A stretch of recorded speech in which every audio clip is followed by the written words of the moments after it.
ፈቅድ በሚቀጥሉት 2 ሳምንታት እናያለን። በተለይ የመጀመሪያዎቹ 5-6 ቁጥሮች የዛሬ 2 ሳምንት ገደማ ስለነካዋቸው ስትሬት ፎርዋርድ ስለሆኑ ለመጨረስ ብዙም አያዳግተንም። ግን ዛሬ ዳንኤል ምዕራፍ 11 ከቁጥር 40 እስከ 45 ያለውን እናነብና በሱ ላይ እንነጋገራለን። ጌታ ደግሞ ያግዘናል። እኔ በአዲሱ መደበኛ ትርጉም ነው ማነበው። ምዕራፍ 11 ከቁጥር 40 ጀምሮ በጌታ በኢየሱስ ስም አነባለሁ። በመጨረሻው ዘመን የደቡቡ ንጉስ ጦርነት ያውጅበታል። የሰሜን ንጉስም በፈረሰኞችና በሰረገሎች በብዙ መርከቦች እንደ ማዕበል ይመጣበታል። ብዙ አገሮችን ይወራል። እንደ ጎርፍም እየጠራረገ በመካከላቸው ያልፋል። መልካሚቱን ምድር ይወራል። ብዙ አገሮች በእጁ ይወድቃሉ። ኤዶም፣ ሞዓብና የአሞን መሪዎች ግን ከእጁ ያመልጣሉ። ስልጣኑን በብዙ አገሮች ላይ ያንሰራፋል። ግብጽም አታመልጥም። የወርቅና የብር ክምችት እንዲሁም የግብጽን ሀብት ሁሉ በቁጥጥር ስር ያደርጋል። የሊቢያና የኢትዮጵያን ሰዎች ይገዙለታል። ነገር ግን ከምስራቅና ከሰሜን የሚመጣ ወሬ ያስደነግጠዋል። ብዙዎችንም ለማጥፋትና ለመደምሰስ በታላቅ ቁጣ ይወጣል። ንጉሳዊ ድንኳኖቹን በባህሮች መካከል ውብ በሆነው ቅዱስ ተራራ ላይ ይተክላል። ይሁን እንጂ ወደ ፍጻሜው ይመጣል፣ ማንም አይረዳውም ይላል። ቁጥር 40 ላይ ሲጀምር ጊዜው ይነግረናል። መቼ የሚለውን እዚህ ክፍል ላይ ያለው ታሪክ የሚሆነው መቼ ነው የሚለውን ይነግረናል። መቼ ይለናል? በመጨረሻው ወይም በፍጻሜ ዘመን ይለናል። እና ይሄ የመጨረሻው ዘመን የሚለን ይሄ ኤስካቶሎጂካል ኤንድ ታይም ማለት ነው። ይሄ ታሪክ የሚፈጸምበት ከማለት ያልፋል። ከመጨረሻው ፍርድ በፊት ልክ ከመጨረሻው ፍርድ በፊት ያለውን ጊዜ ያሳየናል። ለዛ ደግሞ ማረጋገጫው የሚሆነው ምንድነው? ቁጥር 1 ምዕራፍ 12 ላይ ስታዩ በዚያን ዘመን ስለ ህዝቡ የሚቆመው ታላቁ አለቃ ሚካኤል ይነሳል። መንግስታት ከተመሰረቱበት ጊዜ ጀምሮ እስከዚያ ዘመን ድረስ ታይቶ የማይታወቅ አንድ ታላቅ የመከራ ጊዜ ይሆናል። ነገር ግን በዚያ ጊዜ ስማቸው በመጽሐፍ ተጽፎ የተገኘው ህዝብ ሁሉ ይድናሉ። በምድር አፈር ውስጥ ካንቀላፉት ብዙዎቹ ይነቃሉ። አንዳንዶቹ ለዘላለም ህይወት፣ ሌሎቹ ለውርደትና ለዘላለም ጉስቁልና ይነሳሉ እያለ ይነግራል። ምዕራፍ 12 ቁጥር 1 ላይ በዚያ ዘመን የሚለው ምዕራፍ 11 ቁጥር 40 ላይ የመጨረሻው ዘመን የሚለው ታላቁ መከራ ከትንሳኤው ከዘላለም ህይወትና ጉስቁልና መጀመር ኢሚዲየትሊ በፊት ያለው ጊዜ ነው። ስለዚህ ኤስካቶሎጂካል ኤንድ ታይም መቼ ለሚለው ማለት ነው። ከዛ ማን ለሚለው ጥያቄ ደግሞ መጀመሪያ የደቡብ ንጉስ ይለናል። እንግዲህ ምዕራፍ 11ን ላጠና ሰው የደቡብ ንጉስ ማን እንደሆነ ግልጽ ነው አይደል? ደቡብ ንጉስ ማለት ግሪክ ለ4 ተከፍላ ነበረ። በተለይ ከኢየሩሳሌም አንጻር አስፈላጊ የነበሩት በሶሪያ የነበረውና በግብጽ የነበረው የግሪክ መንግስታት ስለሆኑ በግብጽ የነበረውን ነው የቶሎሚክ ዳይናስቲን ነው የሚነግረን። ስለዚህ ግብጽን የሚመራው ሰው የደቡቡ ንጉስ ይላል። እና በተለይ ደግሞ ከደቡቡ ንጉስ ጋር ሊቢያና ኩሽ ስለተጠቀሱ ያው ወይም ኑቢያ እዚህ ጋር ያው ኢትዮጵያ ይላል፣ ግን ቴክኒካሊ ስፒኪንግ ወደ ሱዳን አካባቢ ያለውን ክፍል የሚያሳይ ስለሆነ ብዙዎቹ እንደውም ኩሽ ኑቢያ ይሉታል። ስለዚህ እነዚህ የአፍሪካ ሀገራት ሳይሆኑ አይቀሩም። ስለዚህ ይሄ ሰውዬ የደቡቡ ንጉስ የተባለው በኋላ ሊቢያም ቁጥር 43 ላይ ሱዳንም ስለተጠቀሱ ምናልባት በዛ ዘመን እንደውም አፍሪካን ዩናይት ያደረገ ሰው ሳይሆን አይቀርም ይላሉ የመጽሐፍ ቅዱስ አስተማሪዎች። ማስታወስ ያለብን በብሉይ ኪዳን ጊዜ በነ ዳንኤል ጊዜ ስለ ዓለም ያላቸው መገንዘብ እኛ እንዳለን አይደል። እና በተለይ በዛ ዘመን የነበረው ሞደርን ሀገራት ብለን የምናስባቸው የነበሩት እኚህ ግብጽ፣ ሱዳን፣ ሊቢያ ምናምን አካባቢ ነው። ስለዚህ በደንብ ወደ ዌስት አፍሪካ፣ ወደ ሳውዘርን አፍሪካ፣ ወደ ሴንትራል አፍሪካ ብትሄዱ እነዛ ሀገሮች ያኔ አይታወቁ ነበር፣ በተለይ በኢየሩሳሌም ለነበሩ ሰዎች። ስለዚህ ከዛ በመነሳት በቃ ይህንን ሲያነሳ የደቡቡ ንጉስ ሲል ግብጽን፣ በኋላ ደግሞ እነ ሊቢያን እነ ሱዳንን ሲጨምር ምናልባት እያወራ ያለው እነዚህን ሀገሮች ብቻ ከማለት ያለፈ ሳይሆን አይቀርም፣ አፍሪካን ሳይሆን አይቀርም። ስለዚህ በመጨረሻ ዘመን ላይ ሙሉ አፍሪካን ዩናይት የሚያደርግ ንጉስ ሳይሆን አይቀርም ይላሉ የመጽሐፍ ቅዱስ አስተማሪዎች። ግን ቢያንስ ከዚህ ከኮንቴክስቱ ስንሄድ በእርግጠኝነት ይሄ እስካሁን ያየነው የደቡብ ንጉስ ሲል የቶለሚ ዳይናስቲ በግብጽ የነበረውን ያሳየናል። ከዛ ደግሞ ሌላ ሰው ደግሞ ይነግረናል የሰሜኑ ንጉስም ይለናል። የሰሜኑ ንጉስ ሰሜን ደግሞ መቀመጫውን በአንጾኪያ ያደረገው የሴሉሲዲያን ዳይናስቲ ብለን ስናይ የነበረው ማለት ነው እሱ ነው። እዚህ የደቡብ ንጉስ የሰሜን ንጉስ በእነሱ መካከል ጦርነት ይሆናል።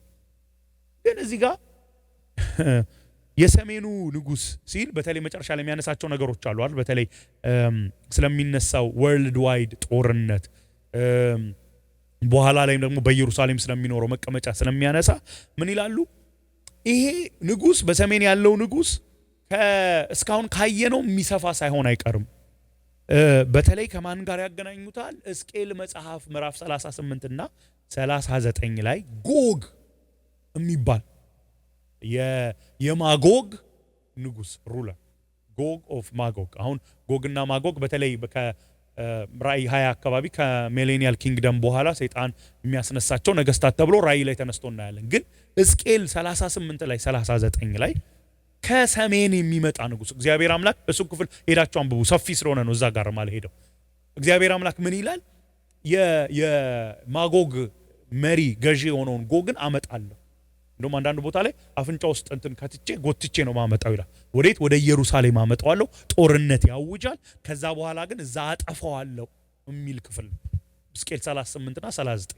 እዚህ ጋም የሰሜን ንጉስ ስለሚል ይሄ የሰሜኑ ንጉስ በኋላ ደግሞ ኢየሩሳሌምንም የሚወር ስለሆነ የሚያወራው እንደውም ሰፋ ብሎ ስለ ጎግ ሳይሆን አይቀርም ይላል። እና ጎግ ደግሞ የሚባለው ንጉስ ማጎግን ነው የሚመራው። ማጎግ ቢባል ስፍራ አለ እና ማጎግ የሚባለው መጽሐፍ ቅዱስ ይሄ ነው ብሎ አይነግረን። ስለዚህ አንዳንድ ሰዎች ምን ይላሉ? መጽሐፍ ቅዱስ ስፍራውን እንድናውቅ ስላልፈለገ ነው ይላሉ። አንዳንዶች ደግሞ ኖ የሂብሩ ሊትሬቸር ሄደን እናንብብ ይላሉ። እና ከዛ የነ ጆሴፈስን ጽሁፍ ሄደው ሲያነቡ ሲንቲያን ፒፕል የሚባሉ አሉ። ይሄ ከጥቁሩ ባህርና ከካስፒያን ሲ ኖርዝ ያለ ሞደርን ታይም ራሻ ዩክሬን። ስለዚህ ከራሻ አካባቢ የሚመጣ በኋላ በደቡብ ንጉስ ላይ የሚነሳ እሱ ብቻ ሳይሆን ኢየሩሳሌም ላይም የሚነሳ ይሄ አንታይ ክራይስት ነው።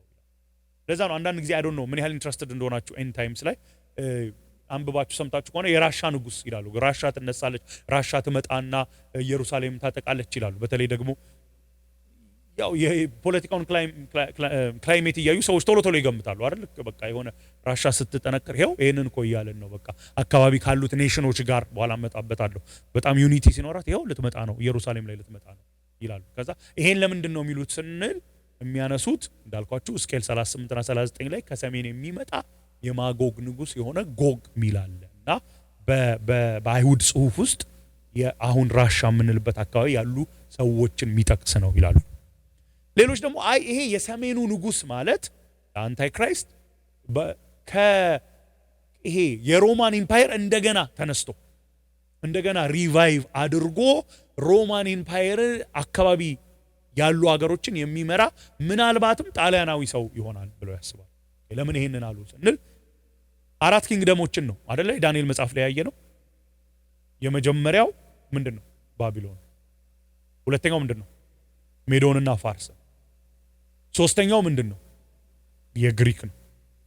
ከዛ አራተኛው በተለይ አንታይ ክራይስቱ የሚመጣበት ደግሞ ምንድነው? ሮም ነው። ስለዚህ አንታይ ክራይስት ነው ካልን ከሮም ነው የሚነሳው። ስለዚህ ያኔ ሮማን ኢምፓየር ይገዛበት የነበረው አካባቢ ያሉ የተወሰኑ ሀገሮች በተለይ በሜዲትሬኒያን አካባቢ ያሉ ሀገሮች እንደገና ህብረት ይፈጥሩና ከዛ የሚነሳው መሪ ነው ይላሉ። ለዛ ነው ብዙ ጊዜ ካያችሁ ዩሮፒያን ዩኒየን የሆነ ነገር ሲሆን እንደገና ኤንቲያምስ ጋር ከመጨረሻው ዘመን ጋር የሚገናኝ ነገር የሚያስተምሩ ሰዎች በጣም ኢንትረስትድ ይሆናል። ምክንያቱም አይ ቲንክ ወደ ምዕራፍ 7ም ስንመለስ ፓስተር ኤሉም ሲያስተምረን እነዚህ ነገስታቶች ዩኒቲ ይፈጥራሉ አይደል? 10 ቀንድ ከዛ ለተሰብሮ 3 እያለ ያስተማረን ክፍል ትዝ ካላችሁ ማለት ነው። ስለዚህ እዛ አካባቢ ያሉ ሀገሮች ህብረት ይፈጥሩና ከዛ ውስጥ የሚወጣው ነው ያንን የሚመራው ነው አንታይ ክራይስት። እዚህ የሰሜኑ ንጉስ ሲል እዚህ ጋር አንዳንዱ እንዳልኳችሁ ከራሻ የሚመጣው አንታይክራይስት ነው። አይ ከሮም በፊት ሮም ተመራው ከነበረበት ሪጅን ሜዲትሬኒያን ሲ አካባቢ ካለው አገር የሚነሳ ነው አንታይክራይስቱ። ግን ከእስራኤል ዞሮ ዞሮ ከእስራኤል አንጻር ከሰሜን ሊባል ከሚችል የሚነሳ ነው ይላል። ሁለት ንጉስ ውስጥ ያሉት በመጨረሻው ዘመን የደቡቡ ንጉስ ጦርነት ያውጅበታል። የሰሜኑም ንጉስ በፈረሰኞችና በሰረገሎች በብዙ መርከቦችና እንደ ማዕበል ይመጣበታል። ይሄ የሰሜኑ ንጉስ ብዙ ሀገሮችን ይወራል፣ እንደ ጎርፍም እየጠራረገ በመካከላቸው ያልፋል፣ መልካሚቱን ምድር ኢየሩሳሌምን ይወራል ይላል። ከዚህ ነው የሚመጣው ኢየሩሳሌምን መውረሩ። በኋላም ደግሞ እናያለን መጨረሻውን መቀመጫውን በኢየሩሳሌም ማድረጉ። ይሄ አንታይክራይስት ነው፣ ከሰሜኑ የሚመጣ ነው። እዚህ ጋር ሁለት ነገስታትን ነው የምናየው ይላል። አሁን ደግሞ ትንሽ ኮንፊውዝድ አድርጋችሁ እኔም ኮንፊውዝድ ስለሆንኩኝ ሳምንቱን ሙሉ ማን ብቻውን ኮንፊውዝድ ሆኖ ይቀራል። እስቲ ኦብዘርቭ እናድርግ በደም ቀረብ ብለን ቁጥር 40 ላይ በመጨረሻው ዘመን የደቡቡ ንጉስ ጦርነት ያውጅበታል። ማን ላይ? በቀደመው ትርጉም እንደው ምንድነው የሚለው? ከእርሱ ጋር ይዋጋል። እርሱ ብላችሁ እንዴት ትጀምራላችሁ? ስለ አንድ ሰው ሳታወሩ አይደል? መጀመሪያ ስለ ሰሜኑ ንጉስ እዚህ ጋር ያወራል እንዴ? አውርቷል። እርሱ ካለ በኋላ ነው አይደል? ይኸውላችሁ በእኔ በአዲሱ ትርጉም በመጨረሻው ዘመን የደቡቡ ንጉስ ጦርነት ያውጅበታል፣ የሰሜን ንጉስም ብሎ ይቀጥላል። አሁን ያውጅበታል፣ እርሱ ላይ ያውጅበታል ብሎ ከተናገረ በኋላ ነው ሰሜን ንጉስን ኢንትሮዲዩስ ያደረገው። ስለዚህ ሪሊ ይሄ እርሱ የተባለው የደቡቡ ንጉስ ጦርነት የሚያውጅበት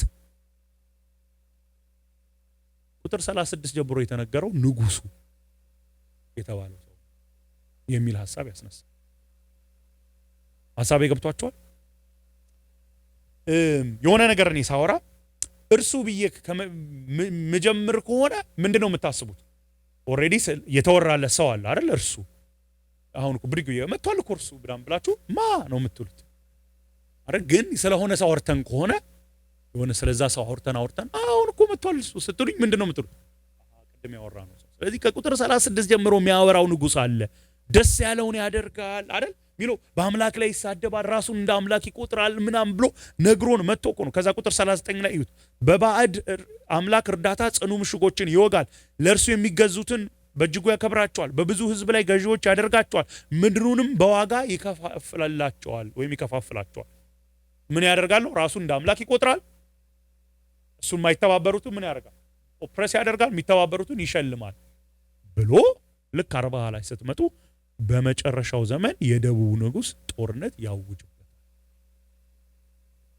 የሰሜኑም ንጉስ በፈረሰኞችና በሰረገሎች በብዙ መርከቦችም እንደ ማዕበል ይመጣበታል። ከዛ ሰሚኮላ እዚህ ጋር ሶስት አካላት ነው ያሉት። የደቡቡ ንጉስ አለ፣ የሰሜኑ ንጉስ አለ። የደቡቡና የሰሜኑ ንጉስ ደግሞ ተባብረው ይሄ የፈለገውን የሚያደርገው ንጉስ ላይ ጦርነት ያውጁበታል፣ ይነሱበታል ነው የሚለው ይላል።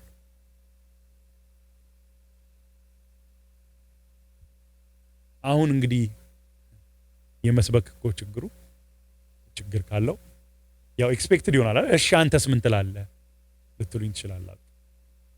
በእርግጠኝነት ለመፍታት የእውነት ይከብዳል። እኔ ያው የኦሪጂናል ቋንቋም ማነብሰው ቢሆን በጣም ጥሩ ነበር። ግን ሄጄም እሱን ያነበቡትን ኢቭን ሌክሲኮን ወስጄ ሂብሩ ሌክሲኮኑንም ለማየት ሞከርኩ። ግልጽ አድርጎ አይናገር። እንግሊዘኛዎቹን ትርጉሞች ሄጄ ለማየት ሞከርኩ። ኢኤስቪው፣ ኤንኢቲው፣ ኤንኬጂቪ፣ ኤንኤስቢ አየሁ። አራት እነዚህ በጣም ኢኩቫለንት ትራንስሌሽን የሚጠቀሙ ናቸው። በትክክል በጣም በቅርበት የሚተረጉሙ ምንላቸው እንግሊዘኛ ትርጉሞች ናቸው። እና ሁሉ ምንድነው የሚሉት ሐሳቡ he will attack him, the king of the south will attack him ነው him እርሱ ብሎ ነው የሚጀምረው። እንጂ ልክ ከዚህ ከምናየው ከአዲሱ መደበኛ ትርጉሙም ከቀደመው ትርጉም ከአማርኛው ትርጉም ጋር አብሮ የሚሄድ እርሱ ነው የሚለው። ስለዚህ እርግጠኛ ሆኖ ይሄ ነው ብሎ ዶግማቲክ ለመሆን ይከብዳል። አስታውሳችሁ የዛሬ 2 ሳምንት ያልኳችሁ አንዳንድ ነገሮች በተለይ ኤንድ ታይምስ ላይ በጣም በጥንቃቄ ነው ማጥናት ያለብን። ከዛ አንዳንዱን ነገር ዶግማቲክ ሆኖ በቃ ይሄ ነው ለማለት ይከብዳል።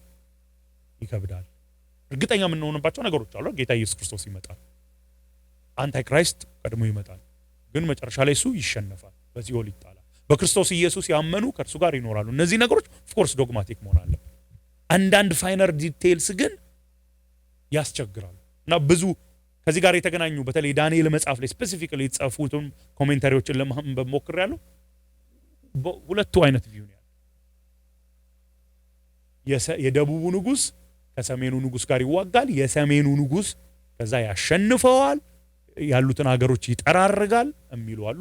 የሰሜኑ ንጉስ አንቲክራይስቱ የሚመጣበት ነው ይላሉ። አይ የደቡቡ ንጉስና የሰሜኑ ንጉስ ለሁለቱ ነው፣ አንቲክራይስቱ ላይ ነው የሚነሱት፣ ሌላ ነው አንቲክራይስቱ፣ ከሁለቱም አይደለም። የክፍሉ አጻጻፍ እርግጠኛ ለመሆን ሊያስቸግር ይችላል። ግን እርግጠኛ የምንሆንበት ነገር ግን እንውሰድ። ይሄ በመጨረሻው ዘመን የተባለው በታላቅ ጦርነት የተሞላ ነው። ምክንያቱም ቀጥሎ የምታያቸው ነገሮች እንዳለ ጦርነት ነው። ስለዚህ ኢሚዲየትሊ ፍርድ ከመሆኑ በፊት የሙታን ትንሣኤ ከመሆኑ በፊት ጌታ ኢየሱስ ከመምጣቱ በፊት ያለው ዘመን በምን የተሞላ ነው? በጦርነት። እንደውም አንድ ቦታ ላይ you will be international turmoil, there will be great war ይላል እና በጣም ኢንትረስቲንግ ሆኖ ያገኘሁት የመጀመሪያው የዓለም ጦርነት ከ1914 እስከ 18 የነበረው ጦርነት the great war ብለው ነበር የሚጠሩ በወቅቱ ታላቁ ጦርነት። በኋላ ነው ሁለተኛው የዓለም ጦርነት ሲነሳ የቀየሩት። አይ እንዴት እሱን የመጀመሪያው እንዴት ታላቁ ጦርነት ይበሉ፣ ሁለተኛው በጣም ትልቅ ስለሆነባቸው። ስለዚህ ምን አሉት?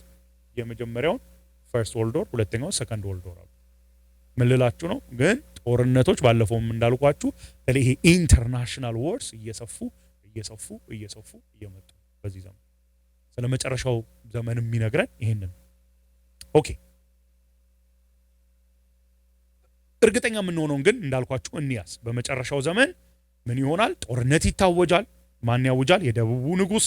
የሰሜኑም ንጉስ ደግሞ በፈረሰኞች፣ በሰረገሎች፣ በብዙ መርከቦች እንደ ማዕበል ይመጣል፣ ብዙ ሀገሮችን ይወራል፣ እንደ ጎርፍም እየጠራረገ በመካከላቸው ያልፋል። በነገራችን ላይ እዚህ ጋር ፈረሰኞች፣ ፈረሶች፣ ሰረገሎች ሲል ዳንኤል በዛ ዘመን ላይ ሆኖ የታየውን ራእይ ነው የሚናገሩ። ስለዚህ ጦርነቱ በፈረስ ይሆናል ማለት አይደለም። ገብቷችኋል? በታንኮች ሊሆን ይችላል፣ በኒውክሊየር ሊሆን ይችላል፣ በአውሮፕላን ሊሆን ይችላል። በዛ ሰዓት ግን የዛሬ ወደ 2600 ዓመት በፊት ይሄንን ራእይ ለዳንኤል ሲሰጠው ግን በዛ ዘመን ባለው ሊረዳው በሚችለው ሲምቦል ነው የተገለጸው። ስለዚህ ጦርነት ይኖራል፣ ከፍተኛ ጦርነት ይኖራል፣ ብዙ ሀገሮችን ይወራል። ዞሮ ዞሮ የሰሜኑም እንበለው የሰሜኑ ያለ አንታይ ክራይስት ነው እንበለው፣ ይሄንን የሚያደርገው መጨረሻ ላይ ግን አንታይ ክራይስት ነው። ምን ያደርጋል? ብዙ ሀገሮችን ይወራል፣ እንደ ጎርፍም እየጠራረገ በመካከላቸው ያልፋል። ብዙ እንደውም ስሞል ካንትሪስ የምንላቸው በመሃል በዚህ ውስጥ የሚወሰዱ ይሆን ብዙ ሀገሮችን ይወራል። እና እሱም ብቻ ሳይሆን መልካሚቱን ምድር ይወራል። መልካሚቱ ምድር ማናት? ፓለስታይን የምትባል እስራኤል ያለበት አይደለ? ምንድነው ዋነኛ ምክንያት መልካሚቱ ምድር የሚባለው? ኦፍ ኮርስ ናቹራሊ ፈርታይል መሆኑ የተወሰኑ ብሌሲንጎች ቢኖሩም ዋነኛው ምክንያት ግን ምንድነው? እግዚአብሔር ክብሩን የገለጠበት አይደለ? ቤተ መቅደሱ ያረፈበት የነበረው ስፍራ ስለሆነ ነው። እቺን ምድር እግዚአብሔር ኪዳን የገባላቸው ህዝብ ጋር በማገናኘት ነው መልካሚቱ ምድር ይላታል። መልካሚቱን ምድር ይወራል። አንታይ ክራይስት ይሄ የክርስቶስ ተቃዋሚ ውሸተኛው ክርስቶስ ብዙ ሀገሮችን የሚወር እንደ ጎርፍ የሚጠራርገው ኢየሩሳሌምን ሳይቀር እሱ ብቻ አይደለም፣ ብዙ ሀገሮች በእጁ ይወድቃሉ። እንደገና ግን የማይወድቁ አሉ። ማን? ኤዶም፣ ሞአብ፣ አሞን ከእጁ ያመልጣሉ። በነገራችን ላይ ኤዶም፣ ሞአብ፣ አሞን የሚባሉ ሀገሮች አሁን የሉ።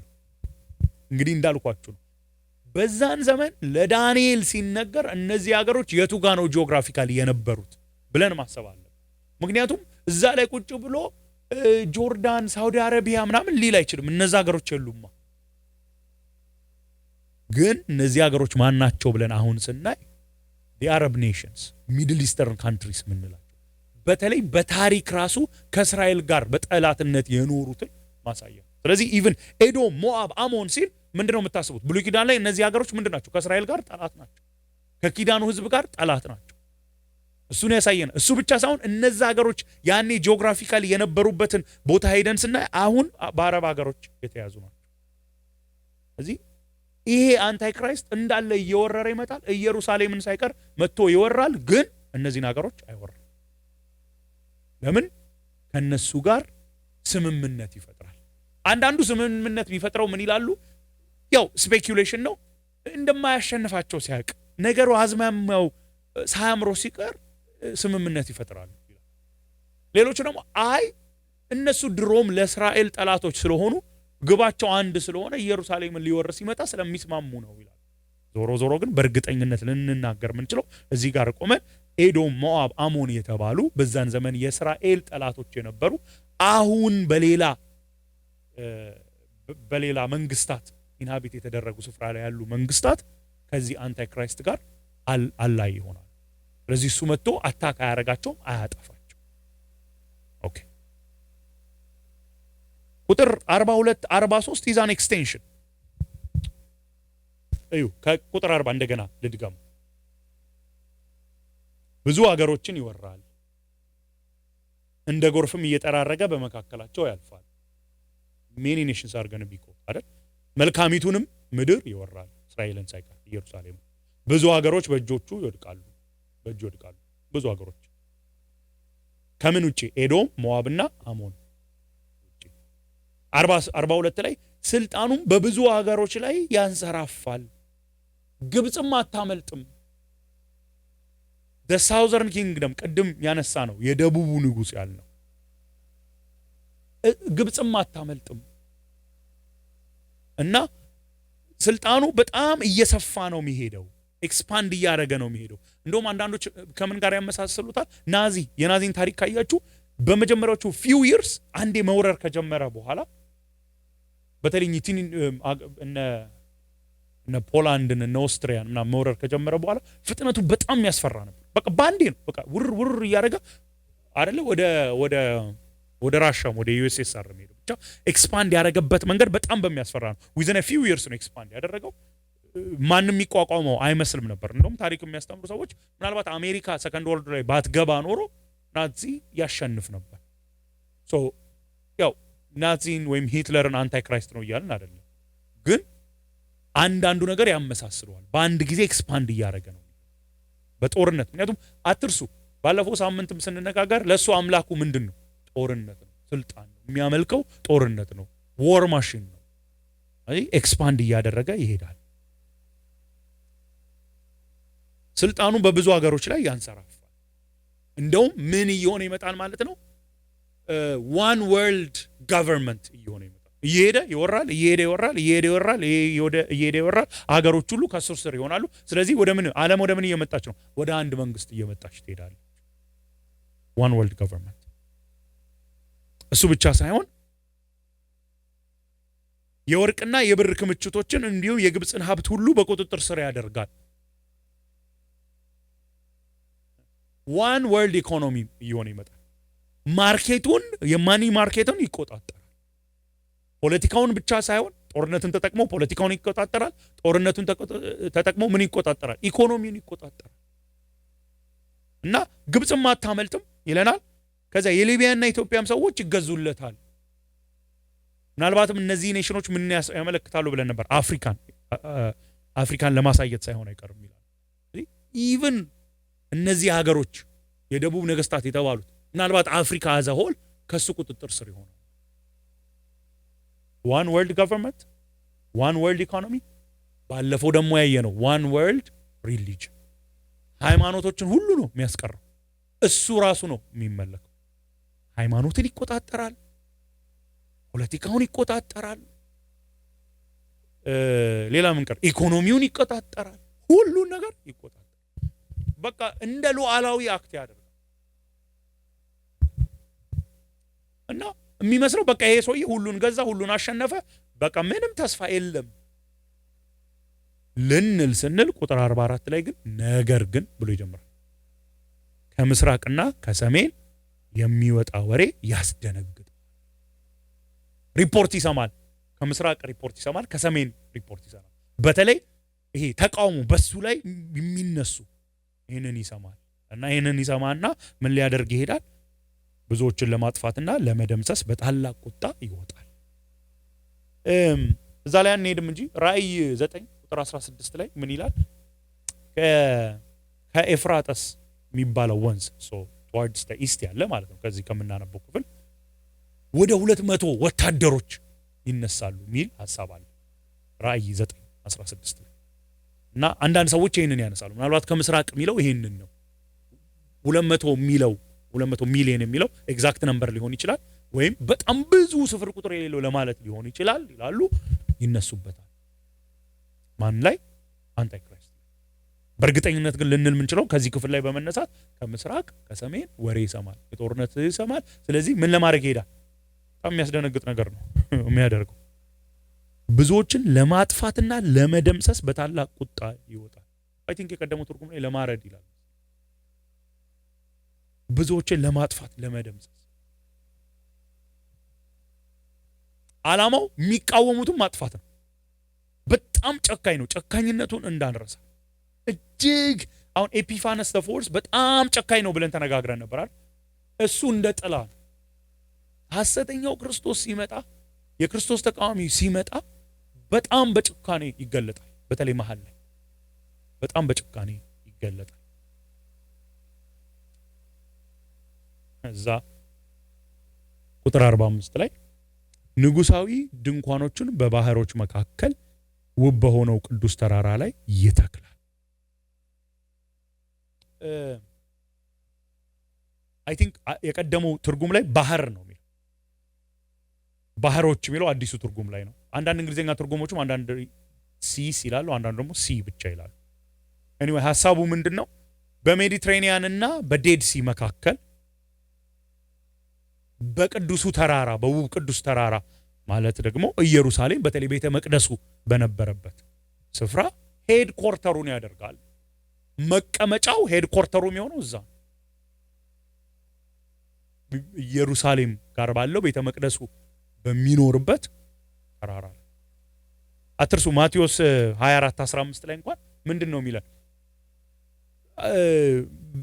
ኢቭን በኋላ መጣበታል። ሁለተኛ ተሰሎንቄ ምዕራፍ 2 ቁጥር 4 ላይ በዛ በቤተ መቅደስ ተቀምጦ ነው እኔ እግዚአብሔር ነኝ የሚለው።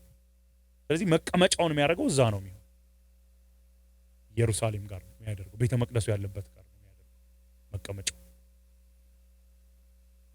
ሄድኳርተሩ እዛ ነው የሚሆነው።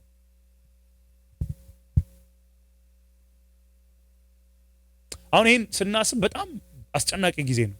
በነገራችን ላይ አሁን እኔ ዝም ብዬ አንብቤው የተወሰነ ነገር ብቻ ተናግሬ እንዳለፍኩት አድርገን እንዳናስብ። ኢንተርናሽናል ኬዮስ ነው የሚሆን። ጦርነት በጦርነት በጦርነት ነው የሚሆን። በጣም በቁጣ ነው የሚነሳው። ጨካኝ ነው። ብዙዎችን ነው የሚገድለው። ብዙዎችን ነው የሚያጠፋው። በጣም ከባድ ጊዜ ነው የሚመጣው። በጣም ከባድ ጊዜ ነው የሚመጣው። እዚህ ጋር ቢያበቃ በጣም አሳዛኝ ነው። በመጨረሻው ዘመን ይሄ ጦርነት የሚያውጅ ብዙ ሀገሮችን የሚወር ኢኮኖሚውን፣ ፖለቲካውን፣ ሃይማኖቱን የሚቆጣጠር ጭራሽ ራሱን አምላክ የሚል በቃ እሱ ነክሶ በዛው ይቀጥላል ቢል በጣም አሳዛኝ፣ በጣም አስፈሪ። ይሁን እንጂ አለው አዲሱ ትርጉም ላይ ይሁን እንጂ አለ። የቀደመው ትርጉም ላይ ግን ሚላል።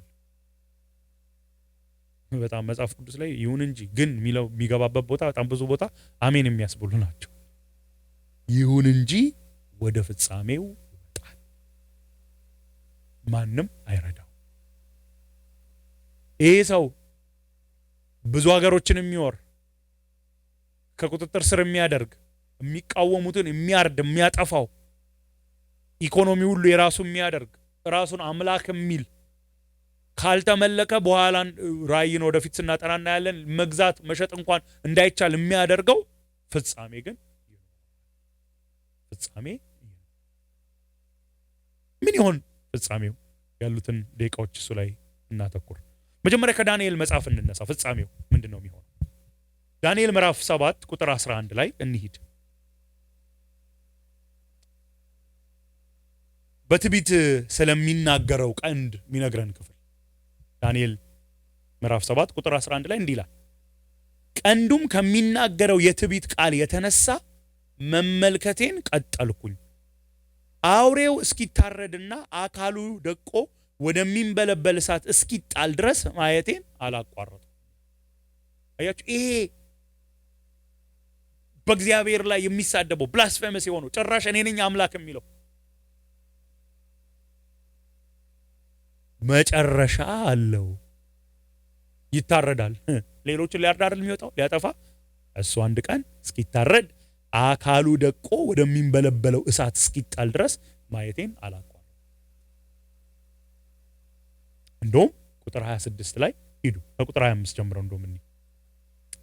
በልዑል ላይ የአመፅን ቃል ይናገራል፣ የልዑሉን ቅዱሳን ያስጨንቃል፣ ለበዓላት የተመደበውን ጊዜና ሕግን ለመለወጥ ይሞክራል።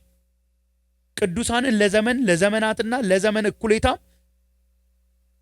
ለእርሱ አልፈው ይሰጣሉ። እዚህ ጋር ለዘመን ለዘመናት ለዘመን እኩሌታ ሲል ለዘመን ሲል 1 ዓመት፣ ዘመናት ሲል 2 ዓመት፣ ለዘመን እኩሌታ ሲል ግማሽ። ስለዚህ 1 ሲደመር 2 ሲደመር 0.5 3 ዓመት ተኩል ብለው ሰዎች ይፈቱታል። ልክ ትሪቡሌሽን የሚባለው ፒሪየድ ሲኖር 7 ዓመት ይሆናል። መሃሉ ላይ 3 ዓመት ተኩል ካለፈ በኋላ ማስጨነቅ ይጀምራል ብለው አንዳንድ ሰዎች ይፈቱታል። ኤኒዌይ እዛ ላይ ለመግባት አይደለም፣ because I think በደንብ ከፓስተር ይሉ ጋር ይሄን ክፍል አይተናል። ግን ቁጥር 26 ላይ ነገር ግን የፍርዱ ዙፋን ይዘረጋል፣ ስልጣኑም ይወሰድበታል፣ ፈጽሞ ለዘላለም ይደመሰሳል። ይሄ ሁሉን ገዛሁ የሚል ቅዱሳንን የሚያስጨንቅ የሚገድል የሚያጠፋው የሚያርደው ምን ይሆናል? ስልጣኑ ይወሰድበታል፣ ለዘላለም ይደመሰሳል። እሱ እንደውም በሚንበለበል እሳት ውስጥ ይጣላል ይለናል የዳንኤል መጽሐፍ። ሁለተኛ ተሰሎንቄ ላይ ደግሞ እንሂድ። ሁለተኛ ተሰሎንቄ ላይ ስንሄድ ሁለተኛ ተሰሎንቄ ምዕራፍ 2 ቁጥር 4 እና 8 ላንብብላችሁ። እርሱም አምላክ ከተባለና ከሚመለከው ነገር ሁሉ በላይ ራሱን ከፍ ከፍ የሚያደርግ ተቃዋሚ ነው። እርሱም በእግዚአብሔር ቤተ መቅደስ ተቀምጦ እኔ አምላክ ነኝ እያለ አዋጅን ያስነገራል። በእግዚአብሔር ቤተ መቅደስ ተቀምጦ ቅድም አልኳችሁ አይደል? ሄድኳርተሩ የት ነው የሚሆነው? የእግዚአብሔር ቤተ መቅደስ ባለበት በኢየሩሳሌም ነው የሚሆነው ብያችኋል። በነገራችን ላይ ብዙ የሚያደርገው ነገር በኋላ እውነተኛው ክርስቶስ ሲመጣ ሊያደርግ ያለውን ዲሲቭ ለማድረግ ነው የሚሞክረው። ዘካርያስ ምዕራፍ 14ን በተለይ ሄዳችሁ ስታዩ በደብረ ዘይት ተራራ ላይ ይቆማል ይላል። ስለ መሲሁ ተመልሶ ስለሚመጣው መሲሁ ሲናገር ብዙ ነገሮችን ትሩ ክራይስት ሊያደርግ ያለውን አስቀድሞ ለማድረግ ነው የሚሞክረው። እና ይሄ ሰው ምንድነው የሚያደርገው? አምላክ ከተባለና ከሚመለክ ነገር ሁሉ በላይ ራሱን ከፍ ከፍ የሚያደርግ ተቃዋሚ ነው። እርሱም በእግዚአብሔር ቤተ መቅደስ ተቀምጦ እኔ አምላክ ነኝ እያለ አዋጅ ያስነገራል። ሄድኳርተሩን እዛ ነው የሚያደርገው። የዳንኤል ምዕራፍ 11 እንዳየን ግን ቁጥር 8ን ተመልከቱት። ከዚያም በኋላ ጌታ ኢየሱስ በአፍ እስትንፋስ የሚያስወግደውና በምጽአቱም ክብር ፈጽሞ የሚያጠፋው አመፀኛ ይገለጣል። በተሰሎንቄ የነበሩ ሰዎች የጌታ ቀን ሆኗል በሚል ተገልጦልኛል በቃል በደብዳቤ እያሉ ያስጨንቋቸው ነበር። በተሰሎንቄ የነበሩትን ሰዎች አትጨነቁ፣ ገና አልሆነም እኮ፣ ገና እኮ ከመሆኑ በፊት አመፀኛው ሰው ይመጣል፣ ይሄን ነገር ነግሬያችኋለሁ እያላቸው ነው ጳውሎስ። እና ይሄንን አመፀኛ ሰው ሲገልጠው ምንድነው ያርጋ? እሱ እኮ ሲመጣ በደንብ ታውቃላችሁ፣ በእግዚአብሔር ቤተ መቅደስ ተቀምጦ እኔ ነኝ አምላክ ብሎ አዋጅ ይናገራል። እሱ ሳይገለጥ በፊት የጌታ ቀን አይሆንም፣ the day of the Lord አይሆንም። እና ግን ስለዚህ ሰውየው መጨረሻ ደግሞ ይነግረናል። በዛው ጠቆም አድርጎ ነው የሚያልፈው። ጌታ ኢየሱስ በአፉ እስትንፋስ የሚያስወግደው በምጽአቱም ክብር ፈጽሞ የሚያጠፋው መጨረሻው ይሄ ሰውዬ ጌታችን ሲገለጥ በቀላሉ ያጠፋዋል። በጣም ነው የሚያስደነግጠኝና የሚያስገርም። በጣም እኮ ከባድ ሰው ነው ይሄ ሰው እኮ ቀላል ሰው አይደለም። አስቡ፣ ብዙ ሀገሮችን ይወራል፣ ብዙ ሀገሮችን ይይዛል፣ ብዙዎችን በቁጣ ያጠፋል እኮ ተብለን እኮ ነው እየተነገረን ያለን። ሊቋቋሙት እኮ አይችሉም፣ ይነሱበታል። የደቡብ ንጉሥ ጦርነት ያውጅበታል፣ ግን ጭራሽ ይያዛል አይደል? ግብጽ ነው ብለናል። ግብጽ ራሱ ትያዛለች፣ ከእጁ አታመልጥም። በቃ አመለጡ የሚባሉትም ከእሱ ጋር ስምምነት እያደረጉ ነው። የተነሱበትን ደግሞ በቁጣ ሄዶ ያጠፋል። ኃያል ነው፣ በጣም ኃያል ነው፣ በጣም ኃያል ነው። ኢኮኖሚውን እንዳለ የሚቆጣጠረው እሱ ነው። እሱን የማያመልክ ሰው መግዛት መብላት እስከማይችል ድረስ ኢኮኖሚው የሚቆጣጠረው እኔ ነኝ አምላክ አምልኩኝ ነው የሚለው። ይሄን ሁሉ ያደርጋል፣ ማንም ሊቋቋመው አይችልም። በጣም ከባድ የሚሆነው ጌታ ሲገለጥ ግን በአፉ እስትንፋስ ያስወግዳል። በጣም እኮ አምላካችን ትልቅ ነው። በቃ ይሄን ነገር ከአቢ ጋር ብዙ ጊዜ እናወራለን።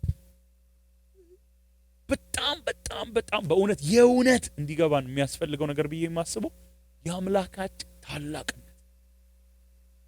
ኢቭን ሲምፕሊ ምድር ላይ ብናመጣ ብዙ ነገር የምንጨነቀው የአምላካችንን ታላቅነት ስለማናውቅ፣ ያ ደግሞ አምልኳችንን ሼፕ ያደርጋል፣ ኑሯችንን ሼፕ ያደርጋል። የእሱን ታላቅነት ስንረዳ እሱ ድርፍ እንላለን፣ አንፈራም፣ እንወደዋለን፣ እናከብረዋለን፣ እንገዛለታለን፣ እናገለግለዋለን፣ እናመልከዋለን። ወገኖች ታላቅነቱን እኮ ስናቅ አገልግሎታችን የተለየ ነው። ታላቅ አምላክ የሚያገለግል ሰው እንደኔማ ያገለግል፣ በሙሉ መሰጠት ነው የሚያገለግል። ታላቅነቱን ስለተረዳ ነው። እስቲ በጣም የምታደንቁት የምታከብሩት እንኳን ሰው ስታዩ ወይም ሰዎች ሲያዩት እንዴት ነው የሚሆነው? በጣም እኮ በቃ ሁሉንም ነገር ነው። በጣም የምታከብሯቸው ሰዎች እስቲ አሁን ቤታችሁ ቢመጡ በጣም ጠብር ግፍ ብለን አይደል ምናስተናግዳቸው ኤንድ ራይትሊ ሰው በጣም ያለንን ለነገም ለበዓልም ቢሆን የደበቅነው እናወጣለን፣ እናበላለን፣ እናጠጣለን፣ እናለብሳለን። when we know how great our God is አገልግሎት ባይዘው ትግል አይሆንም። የሰውንም ሪስፖንስ ሳንጠብቅ ነው የምናገለግል። እኔ እግዚአብሔር አምላክ ታላቅነት እኮ ሲገባኝ እናንተን ወዳችኋለሁ ግን አሜን አላችሁ አላላችሁ እያልኩ አልቀየም።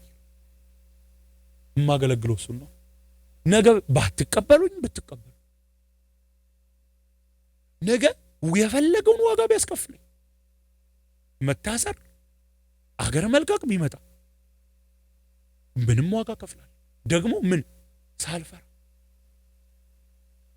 ታላቅነቱ ወገኖቼ አንታይ ክራይስት የሚመጣበት ዘመን እጅግ የሚያስፈራ ነው። ላስፈራራችሁ አይደለም፣ የጌታን ታላቅነት ለመግለጽ እጅግ የሚያስፈራ ነው። ነገስታት መቋቋም ነው የሚያቅታቸው፣ ሰሬንደር ነው የሚያደርጉልን። ሊቃወሙት የተነሱትን በጣም ነው የሚያጠፋቸው። በጣም ተስፋ የሚያስቆርጥ ጊዜ ነው። ጌታ ሲገለጥ ግን አፉ እስትንፋስ ያጠፋል። የሆነ ታግለው እንደምንም ያሸንፋላል። በቃ እንደምንም ኔክ ቱ ኔክ ሆኖ ሩጫ ቢሆን ለምሳሌ ኔክ ቱ ኔክ ሆኖ እንደመቅደም ወይም እንደ ስፖርት ለምሳሌ እግር ኳስ ቢሆን እሱም ሲያገባ ይሄም ሲያገባ ቆይቶ ባለቀ ሰዓት አግብቶ እንደዛ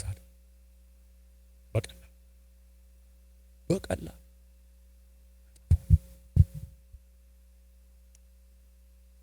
ጌታ ኢየሱስ በአፉ እስትንፋስ የሚያስወግድ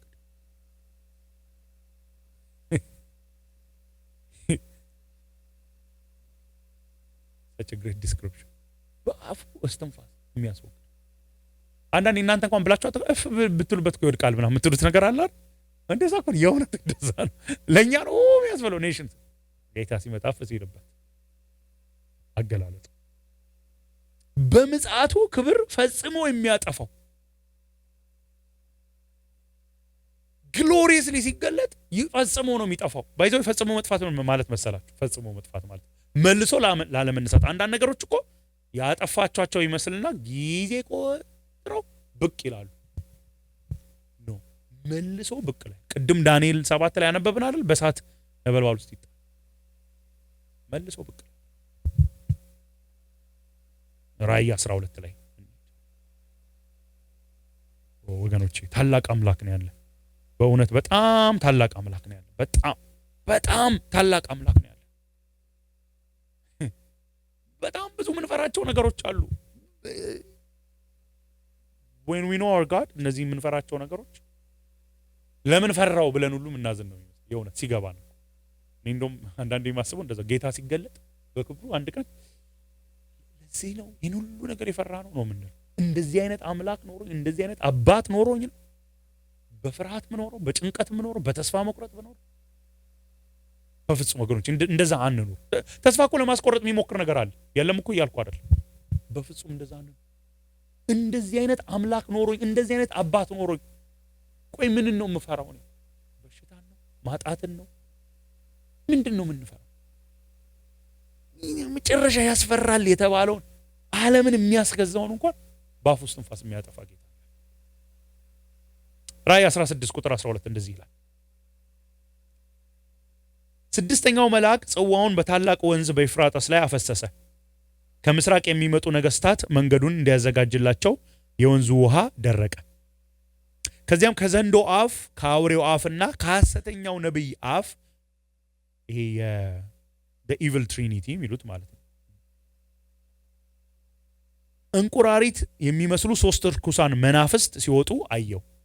ዲሞኒክ ስፒሪትስ። እነዚህ ምልክቶችንም የሚያደርጉ የአጋንንት መናፍስት ናቸው።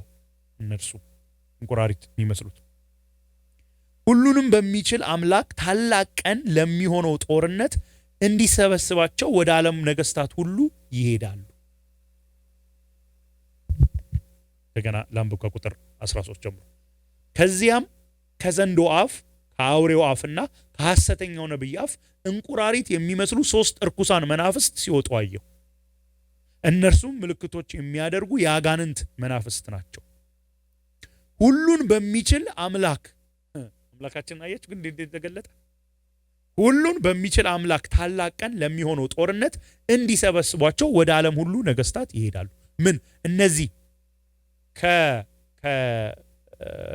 ከአውሬው ወይም ከዘንዶ ከአውሬው አፍና ከሐሰተኛው ነብይ አፍ የሚወጡት እነዚህ በእንቁራሪት የተመሰሉ ዲሞኒክ ስፒሪትስ ወደ ነገስታቶች ይሄዳሉ። ወደ ዓለም ነገስታት ሁሉ ለምን ሊሰበስቧቸው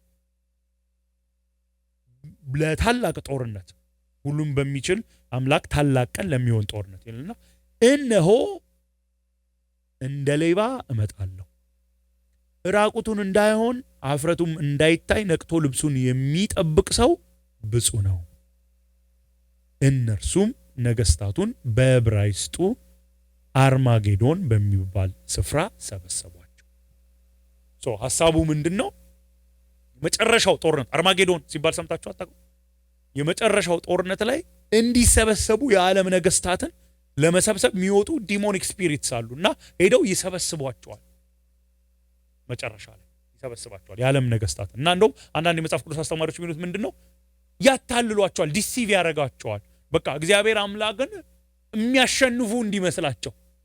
ያው ማታለል አይደል? መዋሸት አይደል? የሰይጣን ስራ። ሄደው በቃ ይዋሻቸዋል። በቃ የሆነ በውሸት ዲሲቭ ያደርጋቸዋል፣ ያታልሏቸዋል። እናሸንፋለን ብለው ይሰበሰባሉ። ከጌታ ጋር ለመዋጋት ይሰበሰባሉ። መቼ? የዓለም ነገስታት እነማን? የዓለም ነገስታት መቼ? መጨረሻው ላይ የሚሰበሰቡት ደግሞ አርማጌዶን የተባለው ስፍራ ነው። አርማጌዶን ማለት ቀጥታ ቃሉ ሲተረጎም የመጌዶ ተራራ ማለት ነው። ማውንት መጌዶ ማለት ነው። መጌዶ የተባለው ስፍራ መጽሐፍ ቅዱስ ላይ ብሉይ ኪዳን ላይ ተጽፎ እናገኛለን። በጣም ቁልፍ ቦታ ነው። በጣም ቁልፍ ቦታ ነው። ብዙ ጦርነት ይካሄድበታል። ለምሳሌ የመሳፍንት መጽሐፍ አንሄድበትም እንጂ ምዕራፍ 5 ቁጥር 19 ላይ ተጽፏል። ዲቦራና ባርቅ ያሸነፏቸው እንደውም የዲቦራ መዝሙር አለ አይደል? ዲቦራ መዘምርበት እሱ ላይ ነው ያለው። እዛ ጋር ሄዶ ከነዓናውያንን አሸንፈዋል። መሳፍንት 5:19 ላይ ተጽፎ ነው ያለው። እሱ ብቻ ሳይሆን ሁለተኛ ነገሥት ላይ ደግሞ ምዕራፍ 23 ቁጥር 29 ላይ ንጉስ ኢዮስያስ የተባለው የመልካሙ ንጉስ የግብፁን ንጉስ ለመዋጋት ወደ መጌዶ ሄዶ እዛ ነው የሚሞተው። የሚሸነፈው በ609 አካባቢ። ስለዚህ ናቡከደነጾር መጥቶ ኢየሩሳሌምን ከመውረሩ ከ4 ዓመት በፊት ማለት በጣም ቁልፍ ቦታ ነው። በጣም ቁልፍ ቦታ ነው ለጦርነት፣ በጣም ቁልፍ ቦታ ነው። ሊትራሊ ተራራ አይደለም፣ ፕሌን ነው። በጣም ፈርታይል የሆነ ቦታ ነው። ከኢየሩሳሌም ወደ 60 ማይል ራቅ ያለ ቦታ ነው ወደ ኖርስ እና በጣም ቁልፍ መሆኑ ደግሞ የሚያስገርመው በዛ ዘመን ብቻ ሳይሆን በብሉይ ኪዳን ዘመን ብቻ ሳይሆን እነ ጌዲዮንም እዛ ተዋግተዋል፣ እንዳልኳቸው እነ ባርቅ ተዋግተዋል፣ ኢዮስያስ እዛ ተዋግቶ ሞቷል። ናፖሊዮን ራሱ አንድ ቦታ ሳነብ ምን ይላል? the greatest battlefield I have ever seen ብሏል። እንግዲህ ናፖሊዮን እንደዛ ካለ እንግዲህ ጦርነት ከናፖሊዮን የተሻለ እንግዲህ ማን ያውቃል ብለን እንቀበላለን። የዛሬ 100 ዓመት ገደማ ደግሞ ብሪቲሾች በተለይ ፓለስታይንን ቱርኮች ነው ይዘው የነበሩ ለማስለቀቅ እዛ ነው ተዋክተው ያሸነፉት። ይሄ ኦቶማን ተርክስ የሚባሉት የዛሬ 100 ምናምን ዓመት የነበሩት በተለይ ፈርስት ወርልድ ዋር እስኪደርስ ድረስ በጣም ፓወርፉል የነበሩ ኔሽን ናቸውና ፓለስታይን የምንለውን ሪጅን ይዘው ነበር። እዛ ነው ሄደው ያሸነፏቸው። ጌዶ ላይ ነው ብሪቲሾች ያሸነፏቸው። ስለዚህ ኢቭን ኢን ሞደርን ሂስትሪ ቁልፍ ቦታ ነው። እንኳን ኢን ኦልድ ቴስተመንት ፈርታይል የሆነ ግራውንድ አርማጌዶን የመጌዶ ተራራ እና ከጌታችን ጋር ለመዋጋት አሁን እዛ ይሰበሰባሉ ማለት ነው። የዓለም ነገስታት ሁሉ ይሰበሰባሉ።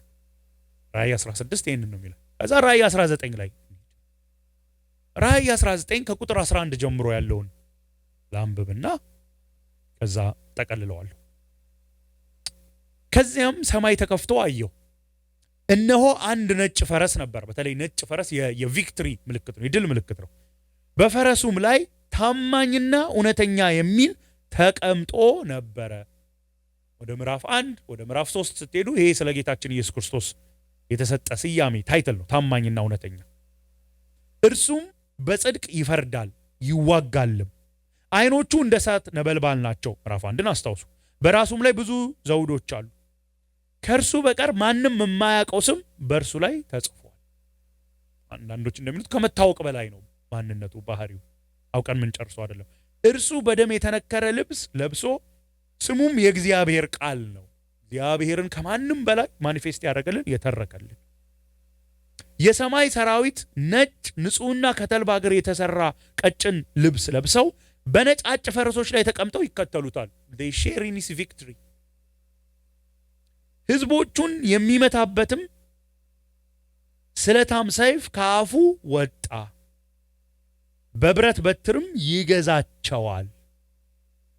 እርሱም ሁሉን ቻይ የሆነውን የእግዚአብሔርን የብርቱ ቁጣ ወይን መጭመቂያ ይረግጣል።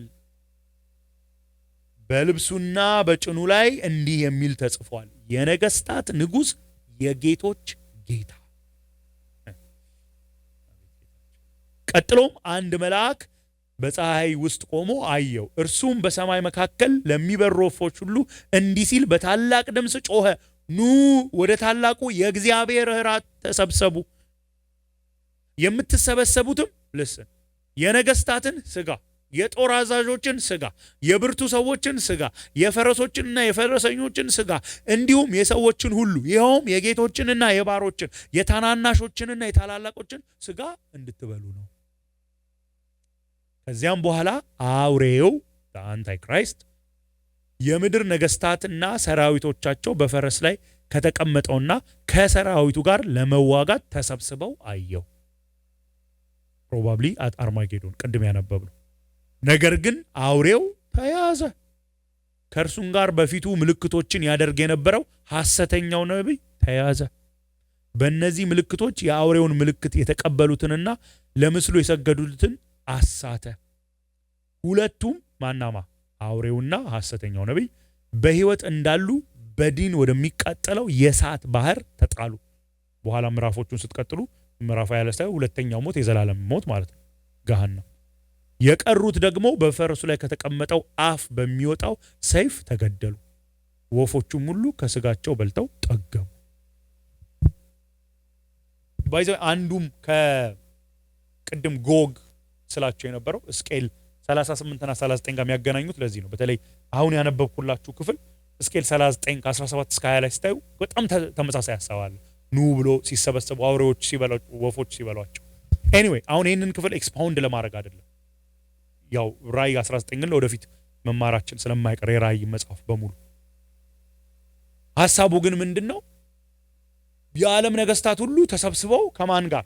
ከዚህ ከአውሬው ጋር ተሰብስበው ከጌታችን ጋር ለመዋጋት ያስባሉ፣ ይሞክራሉ። ግን ምን ይሆናል? አውሬው ሐሰተኛው ነብይ የዘላለም እሳት ውስጥ ይጣላል። የምድር ነገስታቶች ፊዚካሊ ይሞታሉ። ሰርቫይቭ የሚያደርጉ በኋላ ወደ ምዕራፍ 20 ስንሄድ ስለ ኢተርናል ጀጅመንት ይነግረናል ራእይ። ስለዚህ ተጠቀልለው ወደ ኮንክሉዥን ከመግባቴ በፊት ይሄ በጣም የሚያስፈራው ክርስቶስን የሚቃወመው ጦርነት የሚያውጀው ብዙ ሀገሮችን የሚወረው እሱ ላይ በተነሱት ላይ በቁጣ የሚመጣው የሚነሳው ለተወሰነ ጊዜ ምናልባትም ለ3 ዓመት ተኩል ቅዱሳንን ሳይቀር እንዲያስጨንቅ የሚፈቀድለት ይሄ ሐሰተኛው ክርስቶስ፣ ይሄ አውሬ፣ ይሄ ክርስቶስ ተቃዋሚ መጨረሻው ፍጻሜው የዘላለም ሞት በማይጠፋው እሳት ውስጥ መጣል። ጌታችን ሲገለጥ በክብሩ በቀላሉ የሚያሸንፈው ተይዞ የሚጣል የኛ ጌታ ግን ሁሉን የሚችል የነገስታት ንጉስ፣ የጌቶች ጌታ። ይሄ ሰው እኮ ብዙ ነገስታትን አሸንፎ ነበር። በቀላሉ ሲገለጥ እሱ ነው። ስለዚህ ሁለት ነገር አምላካችን ምን ያህል ቅድም ያልኩት ምን ያህል ትልቅ እንደሆነ እውነት የነገስታት ንጉስ የጌቶች ጌታ እንደሆነ እናውቃለን። ኢትስ ዋን ቲንግ መዘመር በጣም ያስፈልጋል። ኢትስ ዋን ቲንግ መስበክ በጣም ያስፈልጋል። ሪሊ ግን እናውቃለን ወገኖቼ። የዳንኤል መጽሐፍ እኮ ዓላማው ምንድነው? እግዚአብሔር ሉዓላዊ ነው። መርሳት የሌለብን የዳንኤል መጽሐፍ ሲጻፍ ክሮኖሎጂካሊ አይደለም ኦርደር የተደረገው።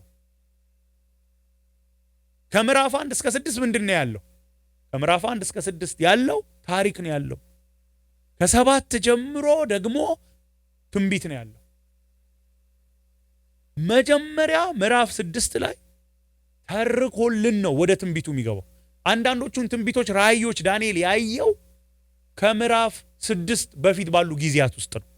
ግን ሲጻፍልን በዛ አይደለም ኦርደር የተደረገው፣ በቲም ነው ኦርደር የተደረገው። ለምን ስትሉ መጀመሪያ ለአንባቢዎች እርግጠኛ እንዲሆኑ ይፈልጋል። አምላካቸው ታማኝ ነው፣ አምላካቸው ኃያል ነው የሚለውን እንዲያውቁ ይፈልጋል። ምክንያቱም ከምዕራፍ 7 በኋላ የሚናገረው ነገር አንደኛ ለወደፊት የሚሆን ነው፣ ሁለተኛ በጣም የሚያስፈራ ነገር ነው። እዚህ በዛ ዘመን በሚያልፉበት ጊዜ በምን ይጽኑ ስትሉ እስከ ምዕራፍ 6 በተጻፈው አምላካቸው በሰራው ታሪክ እሳቱ ሲጣሉ እሳቱ እንዳያጠፋቸው አይደለም እንዳያጠፋቸው ልብሳቸው እንኳን እሳት እንዳይል አድርጓል። እንዴ እስከነ ልብስ እሳት ውስጥ መጣል። እንግዲህ ያስቡ እሳት አጠገብ እንኳን ስንደርስ ልብሳችን እንዴ ልብሳቸው እንኳን እሳት እንዳይሸት አድርጓል።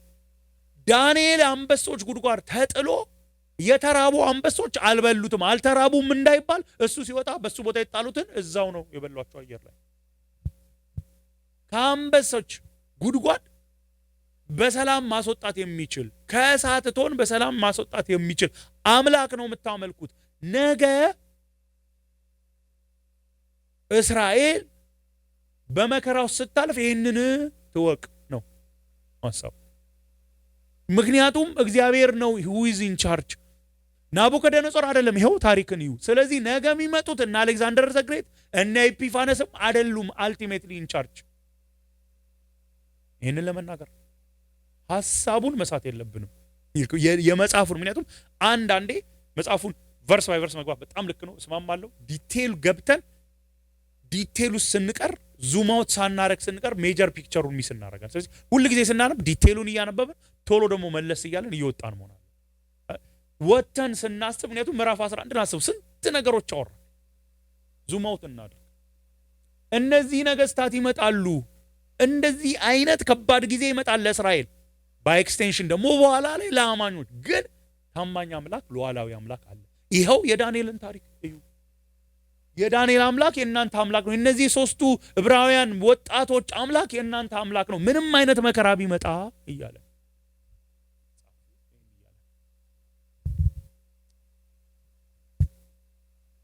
አሁን በተለይ በመጨረሻው ዘመን የምንኖር የአንቲክራይስቱ መምጫ ዘመን በተቃረበበት የምንኖር እኛስ ይህን እናውቃለን? Do we know who our God is? መቼም በህይወት ውስጥ ትልቁ ነገር እግዚአብሔርን ማወቅ ኢንተሌክቹዋሊ ማለቴ ብቻ ሳይሆን ከዛ ያልፋል። ኤክስፒሪየንሻሊ ፐርሰናሊ ማወቅ የተፈጠርነውም ለዛ ነው። እግዚአብሔር ሲፈጥረን ለዛ ነው የፈጠረን። ሲያድነን ለዛ ነው ያዳነን። ህይወት ለዛ ነው። Do we know የነገስታት ንጉስ እንደሆነ የጌቶች ጌታ እንደሆነ እነ ናቡከደነጾርን ከዙፋናቸው አስነስቶ ጫካ አስገብቶ ትዕቢተኛ ሲሆኑ ደግሞ በንስሐ ሲመለሱ መልሶ ወደ ዙፋኑ የሚያስቀምጥ እንደሆነ ናቡከደነጾርን የሚያል ታላቅ ንጉስ እስራኤልን ኢየሩሳሌምን ብዙ በዛ አካባቢ የነበሩትን በቀላሉ የወረረን ንጉስ ከአውሬ በታች ማድረግ የሚችል መልሶ ደግሞ ጣራ ላይ ማውጣት የሚችል አምላክ እንደሆነ እናውቃለን። ለሱ የታመኑትን የማይጥል እንደሆነ እናውቃለን ወይ ወገኖች? የኔ አምላክ የእናንተ አምላክ የዚህ ቃል ባለቤት ቅድም የዘመርንለት ምህረቱ ተሰፍሮ ተገልጾ ተለክቶ የማያቅ አምላክ በሁሉ ላይ ጌታ በሁሉ ላይ ንጉስ ነው። አትፍሩ። በእውነት እኔ እንደውም ዛሬ አትፍሩ ለማለት አይደለም የመጣሁት የነበረው። ሪሊ እንለይለት እንቀደስለት ልል ነበር። አፕሊኬሽኑ ራሱ ሌላ ነበር። ያው እሱንም እንዳለ ውሰዱልኝ። እነ ዳንኤል እነዛ ሶስት ወጣቶች እንደዛ ነው አይደል ያደረጉት? ዘ ሆል ሲስተም አጌንስት ጋድ ሲሄድ እነሱ ግን ለሱ ተለዩ። እኛም አሁን በምንኖርበት ዘመን ብዙ ነገር አጌንስት ጋድ በሚሄድበት ጊዜ አብረን ዊዘ ከረንት አይደለም ፍሎ የምናደርገው። ለሱ እንለይለት። እሱ ታማኝ ነው። አትፍሩ። እግዚአብሔር ሉዓላዊ ነው። አሁን ብዙ ጊዜ እግዚአብሔር ሉዓላዊ ነው ሲባል ሰው ኔጌቲቭ ነገር ነው የሚያስበው። በቃ እግዚአብሔር ሉዓላዊ ነው ከተባለ በቃ እንግዲህ በመከራ ውስጥ ላልፍ ነው። በቃ እንግዲህ እሱ ላይ አላማርም አርገው ነው የሚፈቱ። ኖ ሉዓላዊ ማለት he is in charge። እሱ ሳያቅ እሱ ሳይፈቅድ የሚሆን ነገር የለም። ደግሞ መልካም ነው። ይሄ እንደ አንታይክራይስት ታይራኒካል አይደለም፣ ጨካኝ አይደለም። ርህሩ ከዙፋኑ ወርዶ የመጣ በመስቀል ላይ የተንጠለጠለልን የተቀበረልን ርህሩ ቸር አምላክ ነው። this is who our God is። ለምን ብዬ ነው የምትፈሩት? ወይ ለምን ብላችሁ ነው የምትፈሩት? አቅም የለም ብላችሁ ነው የምትፈሩት? አይ መልካም አይደለም ብላችሁ ነው የምትፈሩት? ስለ መልካምነቱ ልንገራችሁና አልጨርስ እንዴ። በሱ ላይ አምፀን እኮ ነው የወደደን የራራልን። ከዘላለም ዙፋኑ ቅዱስ ቅዱስ ቅዱስ የሚባል የሚመለክ አምላክነቱን ሳይተው ግን ራሱን አዋርዶ እኮ ነው ሰው የሆነው። መከራን እኮ የተቀበለው ለኛ ነው። በመስቀል ላይ የሞተው እኮ ለኔ ነው፣ ላንቺ ነው፣ ላንተ ነው። ወገኖቼ በፍጹም መልካምነቱን በምትበሏት እንጀራ እንዳትለኩ፣ አካውንታችሁ ውስጥ ባለው ዶላር መጠን እንዳትለኩ፣ በትዳራችሁ ስቴተስ እንዳትለኩ፣ በልጆቻችሁ ቁጥር እንዳትለኩ። አይለካም። የእግዚአብሔር ፍቅር የሚለካው በሰጠው በልጁ ነው። የሰጠው ልጅ ደግሞ አይለካም። he's infinitely holy, finitely transcendent። ዓለማት እኮ ለእርሱ ነው የተፈጠሩት። በእርሱ እኮ ብቻ አይደለም። ስለ ጌታ ይስኖር ለእርሱ ነው የተፈጠሩት። do you know the stars, the sun? እኛ we exist for him። ለእሱ እኮ ነው የምንኖር። ምንም ያልጎደለበት እሱ እኮ ነው መጥቶ የሞተልን። እንዴት ነው ታዲያ መልካምነቱን የምንጠራጠር? እንዴት ነው እኔ ዛሬ የሆነ ዳያግኖሲስ ስለሰማው መጠራጠረው መልካምነቱን? እንዴት ነው የዛሬ የኔ ወረቀት ሁኔታ ስለተለወጠ ዛሬ የትዳሬ ሁኔታ አጠያቂ ስለሆነ እንዴት ነው የሱን መልካምነት መለካው? በፍጹም አይደረግም። እንደዚህ የሚለን ሰይጣን ነው። ውሸታም ነው ሰይጣን። አንድ ቀን እውነት ተናግሮ አያውቅም። ማሳሳት ነው ስራው። እስከ መጨረሻው ዲሲቭ እያደረገ ነው የሚኖረው እስኪጣል ድረስ። but our Lord የጌቶች ጌታ የነገስታት እሱ ሳይፈቅድ ወደ ህይወታችን የሚመጣ ነገር የለም። እኛ ክፉ እንኳን ብለን ክላሲፋይ ያደረግነው ሲጀምር እኛ ማንን ክፉና በጎ ብለን ክላሲፋይ ለማድረግ who made us the ultimate judge ማንን እኛ ይሄ ክፉ ነው ይሄ ደግ ነው ብለን ለመወሰን አዳምና ሔዋን እኮ ራሱ እኮ ይሄ አይደል እንደ ችግራቸው እግዚአብሔር መልካም ነው ክፉ ነው የሚለውን እሱ ነበር ወሳኝ። እኛ እንወስን እኮ ነው እኛ አይደለንም ወሳኞች። እግዚአብሔር ክፉ እንኳን የምንለውን ነገር ለበጎ መጠቀም ያውቃል። እኛን ሊያጠፋ የመጣ የመሰለን ነገር ሊያጠፋን አይደለም ወገኖች። ኢቭን ሞት ራሱ እኮ አስባችኋል? ሞት እኮ እውነት ከገባ ጌታ ፊት አድራሽ ነው። አሁን እኛ እኮ ነን ሞትን የሆነ ነገር አድርገን የምንፈራው። የሆነ ከሞትም በኋላ የሆነ ጨለማ ውስጥ እንደምንጣል እኮ ነው የምናስበው። ኧረ ማንም ሊቀርብበት በማይችል ብርሃን ውስጥ የሚኖር አምላክ ጋር መሄጃ ነው። ሞት ራሱ አያስፈራ ወገኖች። እንደ ሰው ልንፈራ እንችል ይሆናል፣ ግን ከገባን አያስፈራ ሞት ራሱ። እንደዚህ አይነት አምላክ እንደዚህ አይነት ጌታ ነው ያለው። በቅርቡ የሚመለስ ጌታ ነው ያለው። እስኪመለስ ደግሞ አይተወንም። መጽሐፍ ቅዱስ እንደዛ እንደሚል ታውቃላችሁ። አልተዋችሁም አልጥላችሁም። አንድ ቦታ ላይ እንደው አይ ቲንክ ዕብራውያን ላይም አለ I will never leave you nor forsake you የሚለው ይላል። ወደ 6 ኔቨር ነው ያለው ይላል ኦሪጂናል ቋንቋ። በቃ ምንም አልተዋችሁም አልጥላችሁም። እንደው ኢቭን እዛ ጋር በምን ኮንቴክስት እንደሚያወራ ታውቃላችሁ? ዕብራውያን ላይ በፋይናንስ ኮንቴክስት ነው የሚያወራ። ያለኝ ይበቃና በሉ ባላችሁ ነገር እኮ ምክንያቱም አልተዋችሁም አልጥላችሁም ብሏልና he will never ever leave us nor forsake us። ወገኖች ሰው ያመነው ሰው ፎርሴክ ላይ ያደርገን ይችላል። ልባችንን የጣልንበት ፎርሴክ ላይ ያደርግ ይችላል። አያደርግም። እሱ ፎርሴክ አያደርግም። ፊዚካሊ ፎርሴክ አያደርግም። ኢሞሽናሊ ፎርሴክ አያደርግም። ስፒሪቹዋሊ ፎርሴክ አያደርግም። አይጥልም። አይተው ሲቪው ላይ የለም። ትራክ ሬከርዱ ላይ የለም። ባህሪው አይደለም። እንጸልያለን። አብዬን ወደዚህ ጠራውና እንጸልያለን።